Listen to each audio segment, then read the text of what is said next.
Hello, and welcome again to Living English, where we learn how to speak English for work, travel, or study. In each program, we look at a short drama, then practice our English. So let's see today's episode of Sisters and Brothers. Remember, in the last episode, Anne arrived from Singapore. She met her business partner, Sarah. Now, she's checking in at her hotel.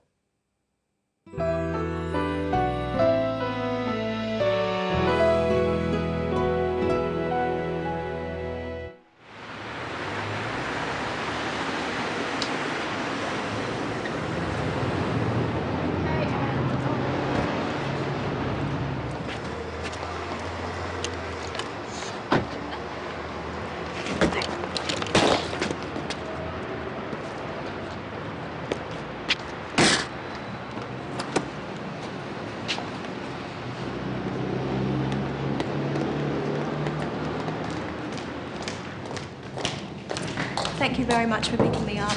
You're very welcome. You'll be all right here? Thanks, I'll be fine. And thank you, Mark, for helping with my heavy bag. Oh, don't mention it. All right then. Nice to meet you finally. I'll ring you tomorrow. Nice to meet you too. Goodbye. Good morning. Would you like to check in? Yes, please. And your name? Anne Lee? Yes. Could you just fill this out, please?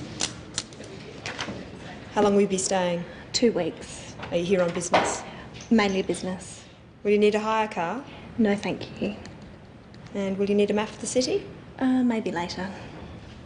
And will you want a newspaper in the morning? No, thank you. Okay. And how will you be paying, Ms. Lee? Credit card. Thank you. Okay.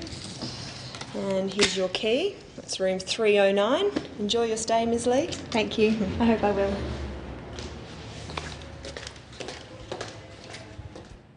In that episode, we saw how to say thank you and how to reply.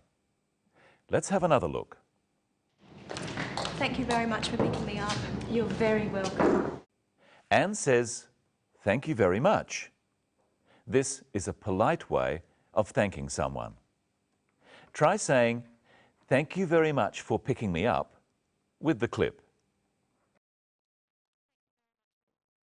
You're very welcome. Thank you very much for picking me up. You're very welcome. Sarah says in reply, "You're very welcome." This is a polite reply. Try at home with the clip. Thank you very much for picking me up. Thank you very much for picking me up. You're very welcome. "You're very welcome," or just "You're welcome," is what we usually say when someone thanks us. "You're" is short for "you are." You are welcome. Now listen for how Anne says thank you to Mark. And thank you, Mark, for helping with my heavy bag. Oh, She just says thank you. There's another way of saying thank you for everyday things. Listen carefully. You'll be all right here? Thanks, I'll be fine. Anne said thanks to a polite question. For small things like this, we just say thanks. In our next clip, listen for what Mark replies when Anne says thank you. And thank you, Mark, for helping with my heavy bag. oh, don't mention it. Mark says, "Don't mention it." He's politely saying that Anne doesn't need to say thank you. Don't is a way of saying do not, and mention means say. Now try saying it yourself. And thank you, Mark, for helping with my heavy bag. Oh, And thank you, Mark, for helping with my heavy bag. oh, don't mention it. In that episode, we also saw how to say goodbye. Nice to meet you too. Goodbye. She says goodbye as she leaves. It's a formal way of saying that you are going. Practice saying goodbye with the clip. Nice to meet you too. Nice to meet you too. Goodbye. When you get to know someone a little better, you can say, "See you later." Practice saying this after me. See you later. See you later. Now, let's look at how to ask questions about what you're going to do. How long will you be staying? 2 weeks. How long will you be staying? We use the word will to ask about the future. Now listen to another question that uses will to ask about the future. Listen carefully. The hotel clerk speaks very fast. Will you want a newspaper in the morning? Here's another question from the clerk. And will you need a map of the city? And here's another one. Will you need a hire car? All these questions are about what Anne will do in the future. They ask about her plans. They ask about what she intends to do or what she is going to do. For example, the question, "Will you need a hire car?" is asking about the future, about what Anne might need in the next few days. Now listen carefully in our next clip for another use of will to ask about the future. Thank you very much for picking me up. You're very welcome. You'll be all right here? Will you be all right here?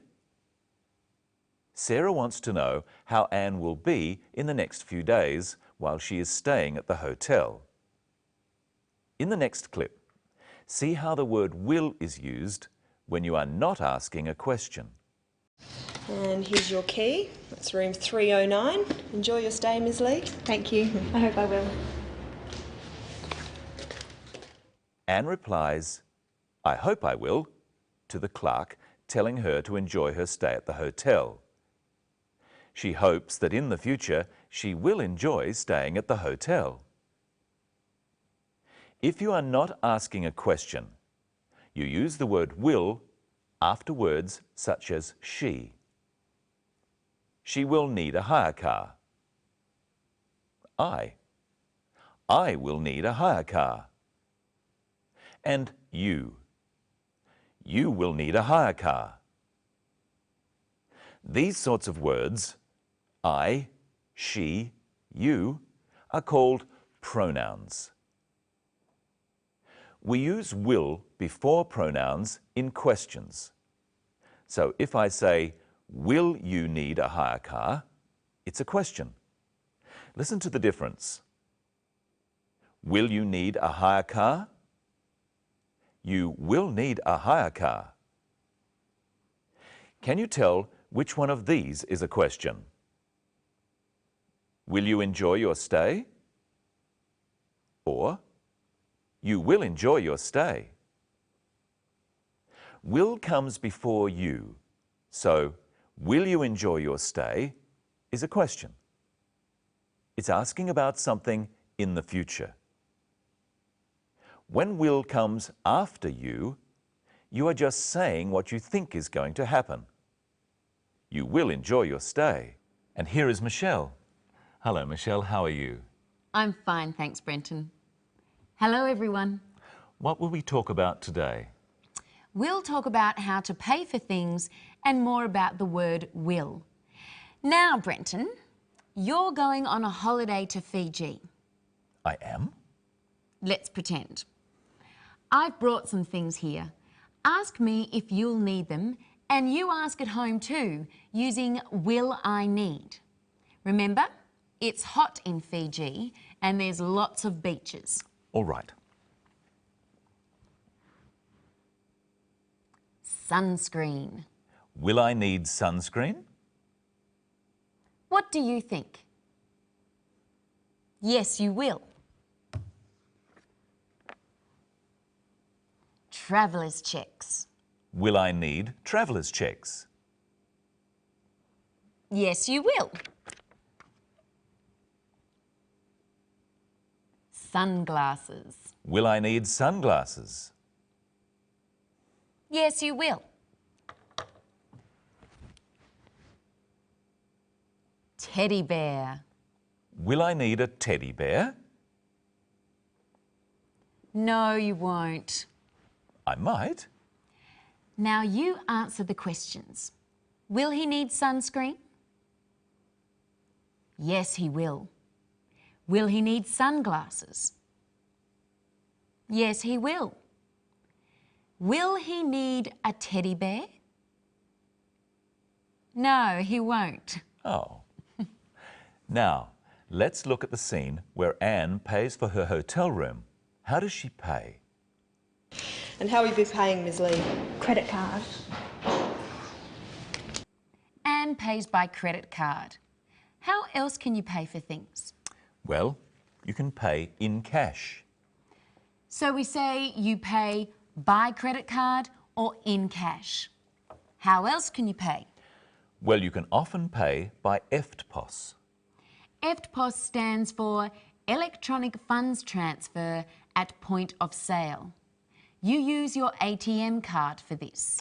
And you can pay by cheque. In America, it's spelled differently.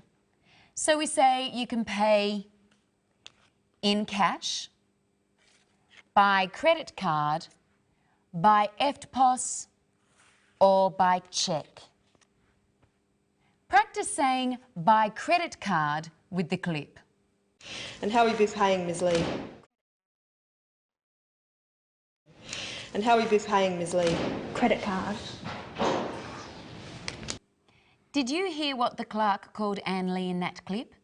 Listen again. And how will you be paying, Ms. Lee? Credit card. She used her formal title, Ms. Lee. What's your formal title, Brenton? My formal title is Mr. Whittle. Men are called Mr. We say Mr. before our last name. My full name is Brenton Whittle, so I'm Mr. Whittle. So the Mark Taylor in our film is Mr. Taylor. Yes. And are you Ms. Crowden? I might be. I might not be. What do you mean? Women can be called Ms., Miss or Mrs. Well, they all sound like each other. Yes, but they're different. You can only be called Miss if you're not married and Mrs. if you are married. Are you a Miss or a Mrs.? I like to be called Ms. Any woman can be called Ms, just like any man can be called Mr. Practice these after me. Mr. Whittle. Mrs. Taylor.